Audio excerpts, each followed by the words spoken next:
Si llevas tiempo viendo anime, sabes exactamente de lo que voy a hablar. Es el momento en el que el protagonista tropieza, pero tropieza de una manera científicamente imposible. La cámara se mueve en un ángulo sospechosamente preciso y el silencio dramático dura medio segundo. Y luego, explosión de gritos, bofetadas y sonrojos nivel emergencia nuclear. ¿Qué fue eso? No fue un error del animador, no fue una casualidad narrativa, fue ecchi. Pero espera, antes de que alguien empiece a decir que eso está más relacionado a hentai, hay que definir una cosa clara. El ecchi no es contenido pornográfico, es un género marginal escondido en rincones oscuros del internet. Es una parte visible, popular y en muchos casos estratégica dentro del anime y del manga comercial.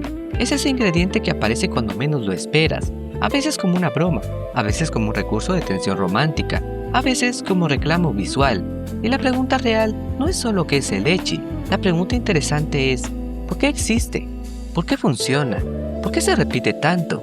¿Y cómo terminó convirtiéndose en un lenguaje propio dentro del mundo del anime? Hoy no vamos a juzgarlo, vamos a diseccionarlo, a entenderlo, a mirarlo sin el filtro automático del prejuicio o del entusiasmo ciego, porque el ecchi, te guste o no, es parte del ADN del anime moderno.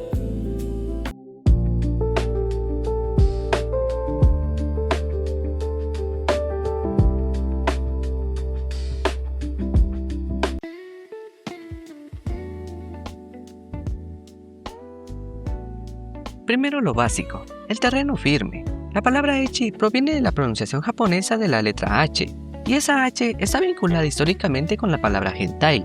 Pero aquí ocurre algo interesante. Mientras el hentai se asocia con contenido explícito, el ecchi se quedó en la frontera de la insinuación, vive en el borde, en el casi, en el hasta aquí. Es el arte de sugerir sin cruzar completamente la línea. En términos narrativos, el ecchi no necesita mostrar nada explícito. Su poder está en la anticipación, en la tensión, en el segundo antes del impacto. Funciona como una especie de truco de magia visual. Te hace creer que algo va a suceder y luego lo transforma en comedia, incomodidad o exageración absurda. El ecchi también suele manifestarse mediante encuadres estratégicos, situaciones accidentalmente provocativas, reacciones extremas de los personajes, diseños de vestuario intencionalmente llamativos y diálogos con doble sentido. Pero lo más interesante es que rara vez se presenta como el eje central de una historia. En la mayoría de los casos, el ecchi es un acompañante narrativo, un condimento que intensifica el tono ligero, especialmente en comedias juveniles. Y aquí entra algo importante, el ecchi no busca realismo, busca exageración, es caricatura llevada al límite, es teatralidad y es incomodidad transformada en espectáculo. Sin ese lente exagerado, simplemente no funcionaría tan bien.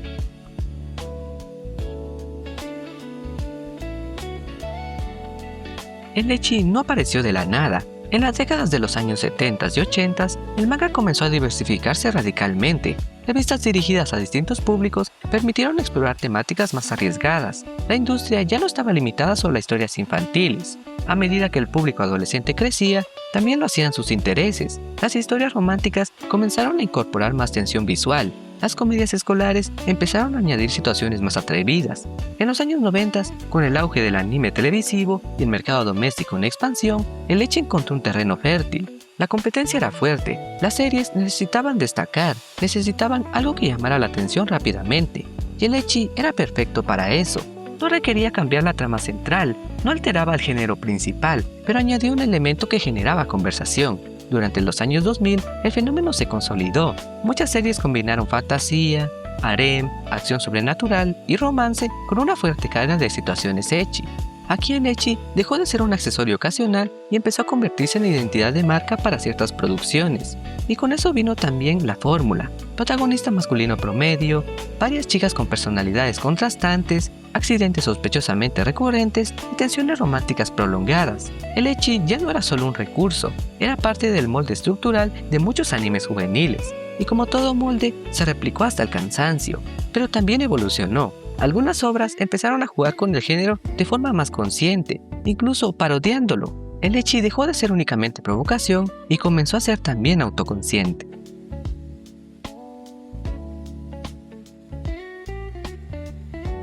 Aquí es donde todo se vuelve más interesante, porque el ecchi no solo existe para mostrar piel animada, existe porque cumple funciones narrativas muy específicas. Primera función: romper la tensión. Imagina una escena íntima, un momento dramático, un conflicto emocional acumulado.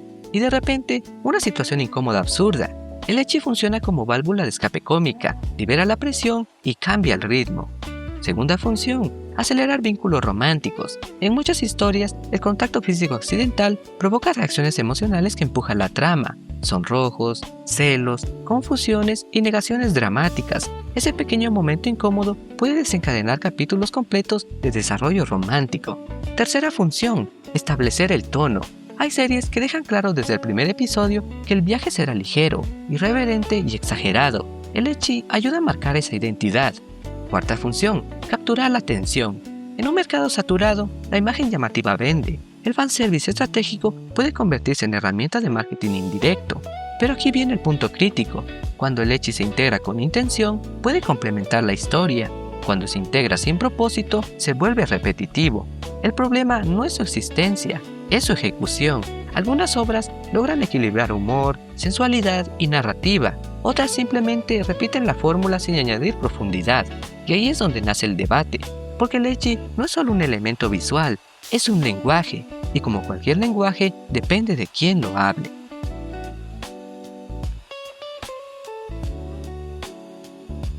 Ahora entramos en terreno delicado, porque el ecchi no vive en una burbuja de risas y tropezones imposibles. También ha sido señalado, cuestionado y debatido con bastante intensidad.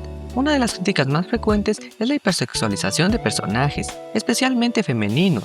Diseños exagerados, proporciones poco realistas, vestuarios estratégicamente mínimos. Para algunos espectadores, esto refuerza estereotipos o reduce a los personajes únicamente su apariencia. Otra crítica común es el uso repetitivo de clichés, el protagonista inexpresivo o a veces un poco tonto, la chica tsundere que golpea antes de explicar, el baño termal como excusa narrativa universal. Cuando se repiten demasiadas veces, estos recursos pierden frescura y se convierten en una fórmula mecánica.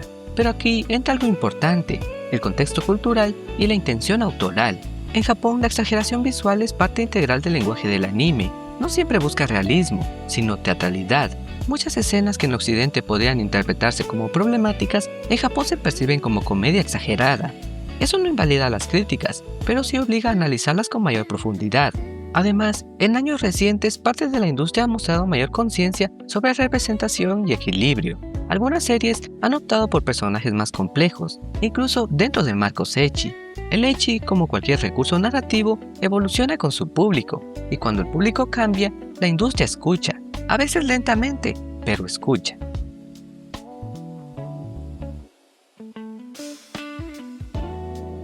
El ecchi rara vez camina en solitario. Lo interesante es cómo se fusiona con otros géneros, creando híbridos muy particulares. Por ejemplo, cuando se combina con el harem, se convierte en una máquina de tensión constante.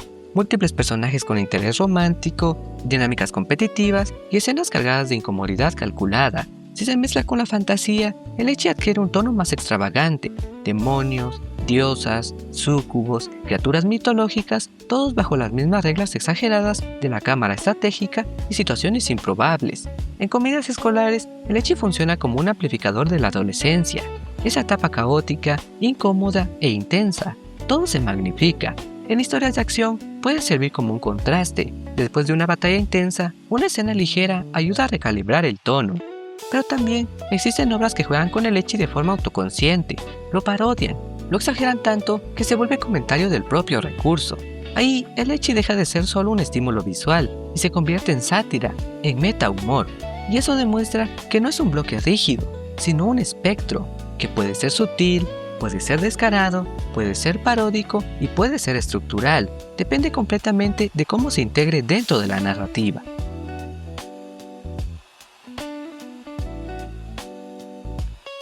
Aquí aparece la gran pregunta. ¿El ecchi existe por creatividad o existe por ventas? La respuesta corta es ambas. El anime es arte, sí, pero también es industria, estudios, comités de producción y métricas de audiencia. El ecchi ha demostrado ser una herramienta comercial efectiva, llama la atención, genera conversación y crea una identidad visual, pero reducirlo únicamente a estrategia de mercado sería simplificarlo demasiado. Muchos autores usan el ecchi como parte de su estilo narrativo. Para ellos, la exageración visual no es un truco, sino una fórmula de expresión estilizada. Además, la línea entre mercado y creatividad rara vez es clara. un recurso puede ser rentable y al mismo tiempo artísticamente válido. El problema no es la existencia del ecchi, es el equilibrio. Cuando el recurso domina por completo una historia, puede vaciarla. Cuando se integra con coherencia, puede potenciar dinámicas, humor y ritmo. Y ese equilibrio es lo que separa una obra memorable de una fórmula repetitiva.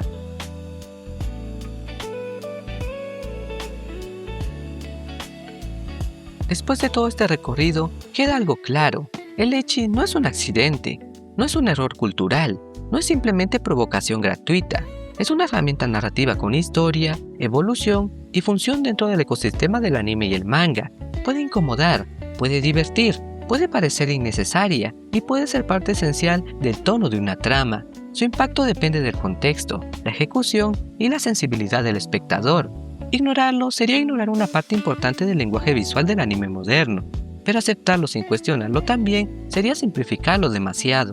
El ecchi existe en esa zona intermedia, esa frontera entre la risa y la incomodidad, entre el marketing y el estilo, entre la exageración y la crítica. Y quizá esa ambigüedad es precisamente lo que lo mantiene vigente. Ahora la conversación pasa a ti. ¿Crees que el ecchi ha evolucionado con el tiempo? ¿Piensas que aporta a la narrativa o distrae de ella? ¿Te gusta cuando es sutil o cuando se exagera hasta lo absurdo? Déjalo en los comentarios, porque más allá de opiniones divididas, lo interesante no es solo que el ecchi exista, sino que sigue generando debate, y cuando algo genera debate, significa que todavía está vivo dentro de la cultura.